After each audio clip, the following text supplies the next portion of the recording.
ঘরের দরজায় দাঁড়িয়ে কোরআনের একটি সূরা পাঠ করলে সংসারে কোনো অভাব থাকবে না। এটা নবীজি সাল্লাল্লাহু আলাইহি ওয়াসাল্লাম আমাদেরকে শিখিয়ে দিয়েছেন। কিছুদিন আগেও আমি এই কথাটি বলেছিলাম, সেখান থেকে ফোন আসছে, হুজুর আপনি যে আমলটার কথা বলেছেন, আমলটা করে আমি ভালো ফায়দা পেয়েছি, আমি ব্যবসা করি, ব্যবসার ভিতরে ভালো বরকত হয়েছে। আমাকে ফোন দিয়ে সে জানিয়েছে। আমি বললাম, সে এটা আমার কথা নয়, এটা নবীজি সাল্লাল্লাহু আলাইহি ওয়াসাল্লাম আমাদেরকে শিক্ষা দিয়েছেন। সূরাটি হচ্ছে সূরাতুল ইখলাস।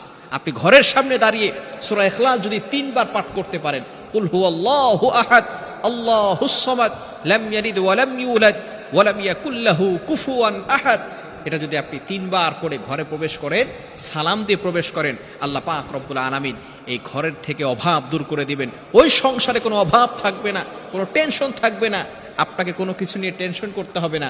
রিজিকের ব্যবস্থা আল্লাহ তাআলা করবেন। রিজিক নিয়ে টেনশন করছেন, আপনার রিজিকের ব্যবস্থা আল্লাহ করে দিবেন।